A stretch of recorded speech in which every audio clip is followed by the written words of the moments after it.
Hello everyone, ఇలాంటి videos మీకు ముందుగా కావాలి అనుకుంటే మా ఛానల్ని సబ్స్క్రైబ్ చేసుకొని పక్కనే ఉన్న బెల్ ఐకాన్ని క్లిక్ చేయండి. అప్కమింగ్ రివ్యూలోకి వెళ్ళిపోదాం. ఎపిసోడ్ స్టార్ట్ అవ్వగానే విక్కీ పద్మావతి ఆ రౌడీల దగ్గర నుండి తప్పించుకుంటారు. మురళికి ఆ రౌడీ కాల్ చేసి బాస్ వాళ్ళు తప్పించుకున్నారు బాస్ అని చెప్తాడు. మురళి టెన్షన్ పడడం స్టార్ట్ చేస్తాడు. రేయ్ ఈడియట్, వెంటనే వెళ్ళి వాళ్ళని వెతకండ్రా అని కాల్ కట్ చేసి అటు ఇటు తిరుగుతూ టెన్షన్ పడుతూ ఉంటాడు మురళి. ఇది ఇలా ఉండగా పద్మావతి ఇంకా ఇంటికి రాలేదేంటి అని చెప్పి ఫ్యామిలీ మెంబర్స్ అందరూ టెన్షన్ పడుతూ ఉంటారు. మురళినే ఏం కాదులే, తను వచ్చేస్తుంది, ఎలాంటి వాళ్ళనైనా తనకి ఎదుర్కొనే ధైర్యం ఉంది కాబట్టి తను ఎప్పుడొకప్పుడు ఇంటికి వస్తుంది అని చెప్పి అందరి ముందు కవర్ చేస్తాడు మురళి. ఇది ఇలా ఉండగా విక్కీ పద్మావతి రౌడీల నుండి తప్పించుకొని దూరంగా వచ్చేస్తారు. చుట్టూ అంతా చెట్లే కనబడతాయి, ఒక అడవిలా ఉంటుంది. సరు సరు మీకేమీ కాలేదు కదా అని అడుగుతుంది పద్మావతి. పర్లేదు పద్మావతి, ఇప్పుడు నాకు బాగానే ఉంది, కానీ నీ విషయంలోనే నాకు చాలా గిల్టీగా ఉంది పద్మావతి.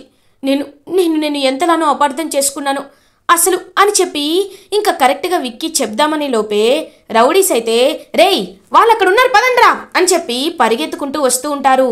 అలా ఇంకా పద్మావతి లేచి పరిగెత్తే ప్రాసెస్లో తన బ్లౌజ్ అనేది చెట్టు కొమ్మకి గుచ్చుకొని ఇంకా కొంచెం అయితే షోల్డర్ దగ్గర చినుగుతుందన్నమాట. ఇంకా పాపం గట్టిగా అరుస్తూ పద్మావతి అండ్ విక్కీ ఇద్దరు పరిగెడతారు. అలా చాలా దూరం పరిగెత్తి వాళ్ళకి ఒక చిన్న హర్ట్ లాంటిది కనబడుతుంది. ఆ హర్ట్లోకి వెళ్తారు విక్కీ అండ్ పద్మావతి. ఇంకా పద్మావతి విక్కీ అయితే చాలా అలసిపోతారు. పాపం పద్మావతి కాళ్ళకి బాగా రాళ్ళు గుచ్చుకొని బ్లడ్ వస్తూ ఉంటుంది.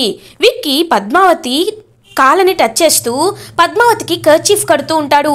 సరు ఏం చేస్తున్నారు సారు మీరు నా కాళ్ళని అని అంటుంది పద్మావతి.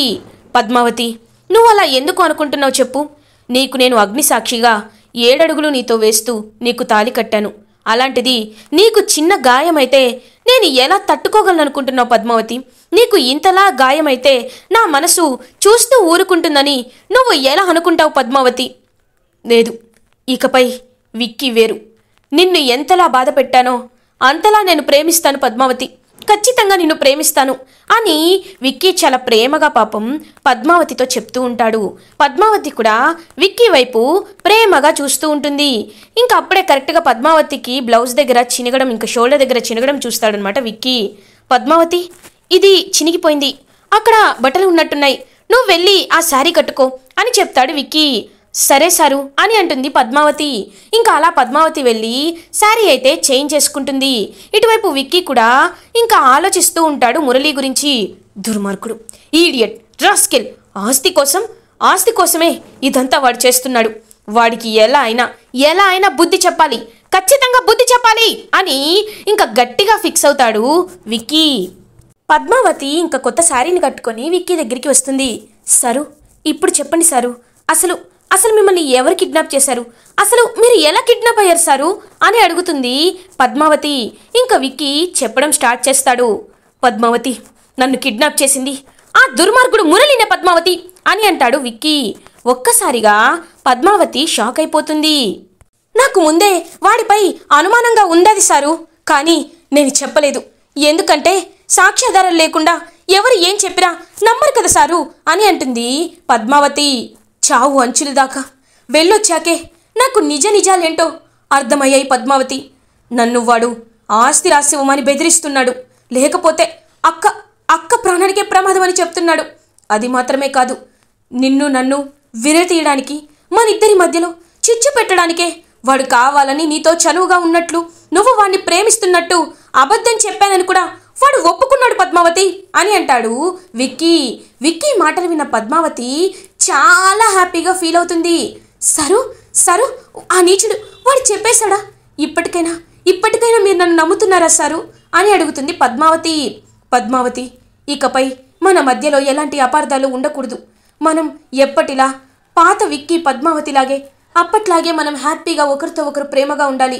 ఇక ఎవరు ఎన్ని చెప్పినా, ఎన్ని అపార్థాలు సృష్టించినా, ఎన్ని సుడిగాలులు తీసుకురావాలని ప్రయత్నించినా నేను నీ చెయ్యి వదలను పద్మావతి, నేను ఎప్పటికీ వదులుకోను అని పద్మావతిని హక్ చేసుకుంటాడు విక్కీ. విక్కీని ప్రేమగా హక్ చేసుకుంటుంది కూడా పద్మావతి. కరెక్ట్గా అదే టైంకి ఇంకా రౌడీలు వచ్చిన సౌండ్ వినపడుతుంది. సరు వాళ్ళు వచ్చేస్తున్నట్టున్నారు, పదండి వెళ్దామని చెప్పి ఇంకా విక్కీ పద్మావతి ఇద్దరు ఇంకా బాగా స్పీడ్గా పరిగెడుతూ ఒక మెయిన్ రోడ్ మీదకైతే వస్తారు. ఇంకా కరెక్ట్గా మెయిన్ రోడ్ మీదకి వచ్చేసరికి ఆర్య కార్తో మొత్తం అంతా వెతుకుతూ ఉంటాడనమాట, ఎక్కడైనా పద్మావతి మిస్ అయిందేమోనని. ఇంకా పోలీస్ కూడా అక్కడ నించొని చెక్ పోస్ట్ దగ్గర ఉంటే, సార్ ఈ అమ్మాయిని ఎక్కడైనా చూసారా అని అడుగుతూ ఉంటారు. లేదు చూడలేదు అని చెప్పి వాళ్ళు కూడా చెప్తూ ఉంటారు. పాపం ఆర్య పద్మావతి ఎక్కడికి వెళ్ళావు పద్మావతి అని పద్మావతి గురించి కరెక్ట్గా వెతుకుతూ ఉంటాడు. అదే టైంకి పద్మావతి అండ్ విక్కీ ఇద్దరు కార్కి దగ్గరలో ఇంకా యాక్సిడెంట్ జరిగిపోయేటట్టు ఆగుతారనమాట. ఒక్కసారిగా విక్కీ పద్మావతిని చూసి ఆర్య షాక్ అయిపోతాడు. విక్కీ పద్మావతి అని కిందకి దిగి ఇంకా పద్మావతిని విక్కీని చూస్తారనమాట.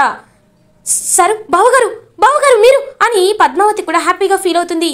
పద్మావతి విక్కీ మీరేంటి ఇక్కడ? విక్కీ నీకు నీ దెబ్బలేంటి విక్కీ, నాకేమీ అర్థం కావట్లేదు అని అంటాడు. విక్కీతో ఆర్య ఆర్య అదంతా నేను తర్వాత చెప్తాను, ముందు ముందు మనం ఇక్కడి నుండి వెళ్ళాలి, రా వెళ్దాం అని విక్కీ పద్మావతి అండ్ ఆర్య ముగ్గురు కారులో వెళ్ళిపోతారు. ఇంకా రౌడీలు అక్కడి వరకు తరుముకుంటూ వచ్చి అక్కడితో మిస్ అయిపోయేసరికి చా మిస్ అయిపోయారా, ఇప్పుడు బాస్కి ఏం చెప్పాలి, బాస్కి తెలిస్తే మనల్ని బ్రతకనివ్వడు, ఇప్పుడు ఏం చేయాలి అని కంగారు పడుతూ ఉంటారు రౌడీలు. ఆర్య పద్మావతిని విక్కీని హాస్పిటల్కి తీసుకువెళ్తాడు. ఇంకా హాస్పిటల్లో ట్రీట్మెంట్ అండ్ ఫస్ట్ ఎయిడ్ అంతా చేస్తూ ఉంటారు విక్కీకి పద్మావతికి. విక్కీ అసలు ఏమైంది, నువ్వు యూఎస్ వెళ్ళలేదా, ఇక్కడ ఎందుకున్నావు, అసలు ఈ దెబ్బలేంటి, ఏం జరుగుతుంది విక్కీ అని అడుగుతాడనమాట ఆర్య. అది అని పద్మావతి చెప్పేలోపే, పద్మావతి నేను ఎయిర్పోర్ట్ నుండి తిరిగి వస్తున్న టైంలో నాపై కొంతమంది రౌడీలు అటాక్ చేశారు, కాబట్టి వాళ్ళ నుండి తప్పించుకొని వచ్చే ప్రాసెస్లో అలా దెబ్బలు తగిలాయి అని చెప్తాడు విక్కీ. మరి పద్మావతికి ఆ విషయం ఎలా తెలుసు విక్కీ అని అడుగుతాడు ఆర్య. తను కూడా అదే టైంలో నన్ను వెతుక్కుంటూ అక్కడికి వచ్చింది అని చెప్తాడనమాట పాపం విక్కీ. ఇంకా ఆర్య ఏమీ అనకుండా సైలెంట్గా ఉంటాడు. ఆర్య ఏమీ అనుకోకపోతే కొంచెం నాకు తీసుకువెళ్ళి అని చెప్పి ఇంకా ఒక పని అప్పచెప్తాడనమాట విక్కీ. ఇప్పుడే తీసుకువస్తానని ఆర్య అక్కడి నుండి వెళ్ళిపోతాడు. ఇంకా పద్మావతి అయితే చెప్తూ ఉంటుందన్నమాట విక్కీతో, సరు ఏంటి సరు ఎందుకు నిజం చెప్పకుండా ఆపారు అని అంటుంది. పద్మావతి నాకు ఒక విషయం అర్థమవుతుంది, ఎందుకో ఆ మురళీగాడికి వేరే ఇంకెవరో సహాయం చేస్తున్నారని నాకు అనిపిస్తుంది పద్మావతి అని అంటాడు విక్కీ. పద్మావతి కూడా ఆలోచించడం మొదలు పెడుతుంది. అవును సారు నిజమే, వాడొక్కడికే ఇంత ధైర్యం ఉండదు, వాడికి ఎవరో సహాయం చేస్తున్నాడు, వాడి వెనకాల ఎవరో ఉన్నారు కాబట్టే వాడు మిమ్మల్ని కిడ్నాప్ చేసేంత సాహసం చేశాడు, మరి అది తెలుసుకోవాలంటే ఎలా సారు అని అంటుంది పద్మావతి. వెళ్ళి వాడిని చంపేస్తాను పద్మావతి అని అంటాడు విక్కీ. సరు ఆగండి సరు, చంపితే వాడొక్కడితోనే పోతుంది, కానీ వాడి వెనక ఎవరున్నారు, వాడికి సహాయం చేస్తున్న వాళ్ళు ఎవరు అనేది ఖచ్చితంగా మనం తెలుసుకోవాలి సారు. తెలుసుకుంటేనే ఇంకా ఇంకా ముందు ముందు మనకి ఎలాంటి సమస్యలు రాకుండా ఉంటాయి. కాబట్టి మనం ఒక నిర్ణయం తీసుకుందాం, ఈ విషయాన్ని ఇంట్లో చెప్పొద్దు సారు, చెప్పొద్దు అని అంటుంది పద్మావతి. పద్మావతి అని అంటాడు విక్కీ. అవును సారు, మనం ఏమీ జరగనట్టు మీరు ఆర్య బావగారికి చెప్పినట్లే ఇంట్లో చిన్న యాక్సిడెంట్ అయిందని చెప్దాం, అంతేకాని మనం డైరెక్ట్గా వెళ్ళి వాళ్ళని బెదిరిస్తే వాడు భయపడే రకం కాదు సారు. కాబట్టి మనం ఏదో ఒకటి ప్లాన్ చేద్దాం, ప్లాన్ చేసి వీడి వెనకాల ఎవరున్నారనేది తెలుసుకునేలా చేద్దాం సారు అని పద్మావతి విక్కీకి నచ్చచెప్తుంది. ఇంకా విక్కీ కూడా ఓకే అని అంటాడనమాట. ఇటువైపు అప్పుడే ఆర్య విక్కీ కోసం వాటర్ తీసుకుని వస్తారు. ఆర్య నువ్వు నాకు ఒక చిన్న సహాయం చేయాలరా అని అంటాడు విక్కీ. ఏంటో చెప్పు విక్కీ అని అంటారు ఆర్య. ఏం లేదు, రౌడీలు అటాక్ అంటే అక్క భయపడుతుంది, కాబట్టి నువ్వు అలా చెప్పొద్దు. ఎయిర్పోర్ట్ నుండి ఇంటికి వస్తుంటే దారిలో చిన్న యాక్సిడెంట్ అయిందని చెప్దాం, సరేనా అని అంటాడు విక్కీ. నిజమే, అక్క చాలా కంగారు పడుతుంది, ఇప్పటికే పద్మావతి కనిపించలేదని అక్క చాలా కంగారు పడింది. నేను చెప్పనులే విక్కీ, రండి ఇంటికి వెళ్దాం అని ఆర్య విక్కీ పద్మావతి ముగ్గురు ఇంటికి బయలుదేరతారు. అరవింద విక్కీని చూసి ఒక్కసారిగా షాక్ అయిపోతుంది. విక్కీ ఏంట్రా ఆ దెబ్బలేంటి అని అడుగుతుంది. అక్క ఏం లేదక్క, ఎయిర్పోర్ట్ నుండి ఇంటికి వస్తుంటే దారిలో చిన్న యాక్సిడెంట్ అయింది అని చెప్తాడు విక్కీ. మురళి ఒక్కసారిగా హమ్మయ్యా అని అనుకుంటాడు. ఏంటి విక్కీ ఇంటికి వచ్చినా కోపంతో నన్ను ఇంటి నుండి బయటకు గెంటేస్తాడనుకున్నాను, కానీ అబద్ధం చెప్పాడేంటి? విక్కీ ఇది కాదే, అబద్ధం చెప్పాడంటే ఏదో విషయం ఉంది, ఏదో చేయబోతున్నారు. నేను ఇకపై డైరెక్ట్గా ఏ పని చేయకూడదు, ఇండైరెక్ట్గా అన్నీ దివ్యతోనే చేయించాలి అని మనసులో అనుకుంటాడు మురళి.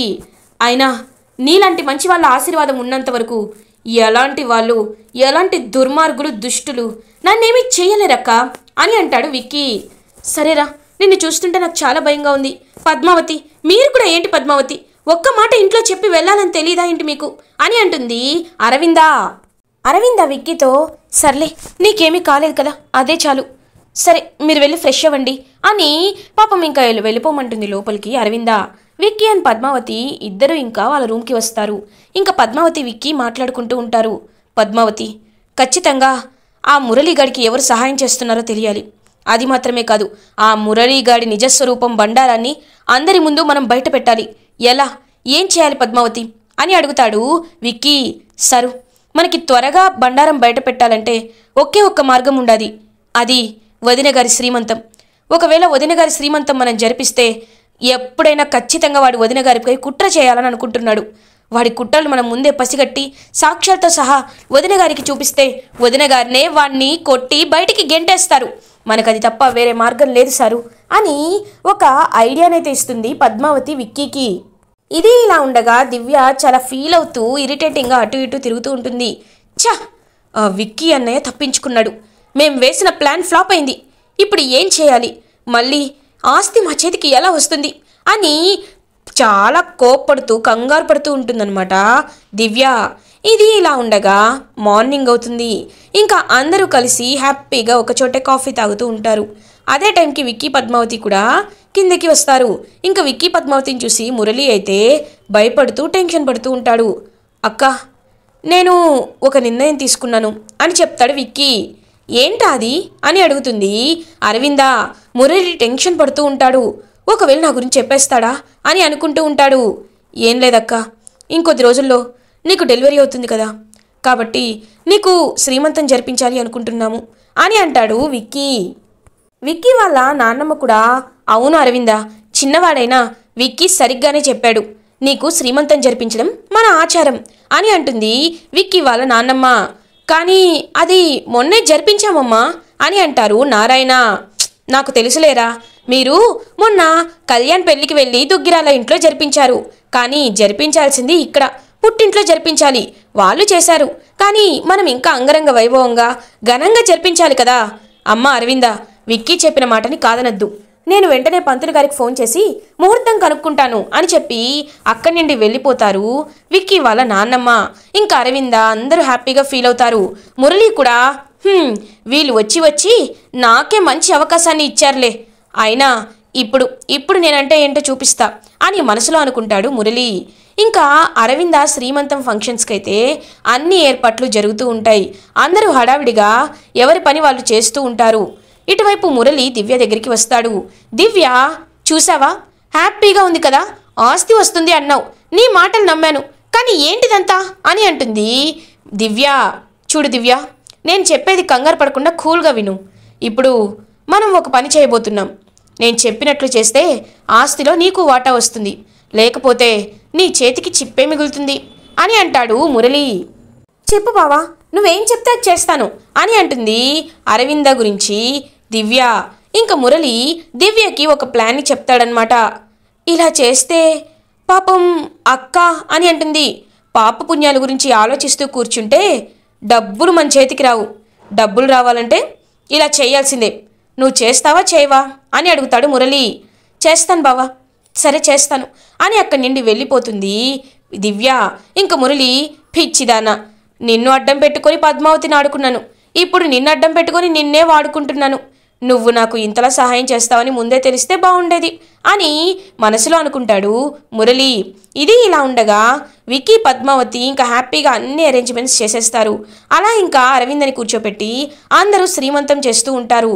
ఇంకా శ్రీమంతంలో అయితే మురళి అలా ఇంకా ప్రేమగా నటిస్తూ అరవింద వైపు చూస్తూ ఉంటాడు. అరవింద కూడా అందరూ వచ్చి తన్ని బ్లెస్ చేస్తూ ఇంకా ఫంక్షన్ అంతా హ్యాపీగా జరగడంతో హ్యాపీగా ఫీల్ అవుతుంది అరవింద. సరు, మనం అందరినీ గమనించాలి, ఎవరు వీడికి సహాయం చేస్తున్నారో మనం తెలుసుకోవాలి సారు అని అంటుంది పద్మావతి. తప్పకుండా పద్మావతి అని అంటాడు విక్కీ. ఇటువైపు కుచలా మాత్రం, ఏయ్ డ్యామేజ్ గర్ల్, మన సీక్రెట్ మిషన్ కంప్లీట్ అయిపోయినట్టేనా? ఇంకా నేను ఈ టెలిస్కోప్ని అక్కడ పెట్టేనా అని అంటుంది. ఆ బైనాక్యులర్లు నాకు కొంచెం కావాలి అని చెప్పి తీసుకొని వెళ్ళిపోతుంది పద్మావతి. ఏంటో ఈ అమ్మాయి నా మాటే వినదు అని అక్కడి నుండి వెళ్ళిపోతుంది కుచల. ఇంకా బైనాక్యులర్స్ తీసుకొని అంతా చూస్తూ ఉంటుందన్నమాట పద్మావతి. చూసేసరికి ఒక్కసారిగా పద్మావతి షాక్ అయిపోతుంది. ఎందుకంటే కొన్ని గ్లాస్ పీసెస్ని తీసుకొని అలా ఇంకా అరవింద రూమ్లో వేస్తూ ఉంటుందన్నమాట దివ్య పని చేయడం చూసిన పద్మావతి ఒక్కసారిగా స్టన్ అయిపోతుంది. ఇటువైపు విక్కీ తన దగ్గరికి వస్తాడు. ఇంకా వెంటనే దాచేస్తుంది పద్మావతి. ఏంటి పద్మావతి, ఏంటి దాచిపెడుతున్నావు, ఏమైంది అని అడుగుతాడు. అంటే సరు అది అని అంటుంది పద్మావతి. నన్ను చూడు పద్మావతి అని ఇంక తీసుకొని చూసేసరికి అలా ఇంకా గాజు పెంకులు వేస్తూ అక్కడ కనబడుతుందనమాట దివ్య అరవింద రూమ్లో. దివ్యని అలా చూసి ఒక్కసారిగా స్టన్ అయిపోతాడు విక్కీ. ఒక్కసారిగా కుప్ప కూలిపోతాడు విక్కీ. అంటే ఇన్నాళ్ళు ఆ మురళికి సపోర్ట్ చేస్తుంది నా చెల్లెలు దివ్య అని దివ్య నిజస్వరూపాన్ని తెలుసుకొని ఒక్కసారిగా స్టన్ అయిపోతాడనమాట విక్కీ. ఇటువైపు అరవింద గురించి ఇంకా పద్మావతి కూడా, అంటే ఎవడైతే తన్ని అడ్డం పెట్టుకొని మమ్మల్ని మోసం చేస్తూ ఉండాడో, ఎవడైతే పాపం తనకి మంచి లేకుండా తన చెడ్డగా ఉన్న వీడియోలు, అబ్యూసివ్గా ఉన్న వీడియోలు తీసుకొని మమ్మల్ని బెదిరిస్తూ ఉండాడో వాడినే నమ్ముతుందా ఈ దివ్య ఎందుకు ఇలా చేస్తోంది? అంటే దివ్యకి దురుద్దేశం ఉండే ఇలా చేస్తుందా అని దివ్య గురించి పెద్ద నిజాన్ని తెలుసుకున్న విక్కీ అండ్ పద్మావతి ఒక్కసారిగా షాక్లో ఉండిపోతారు. ఇలా ఎపిసోడ్ ఎండ్ అవుతుంది. ఫర్దర్ ఎపిసోడ్ రివ్యూస్ ముందుగా మీకు కావాలి అనుకుంటే మా ఛానల్ని సబ్స్క్రైబ్ చేసుకోండి. Thanks for watching.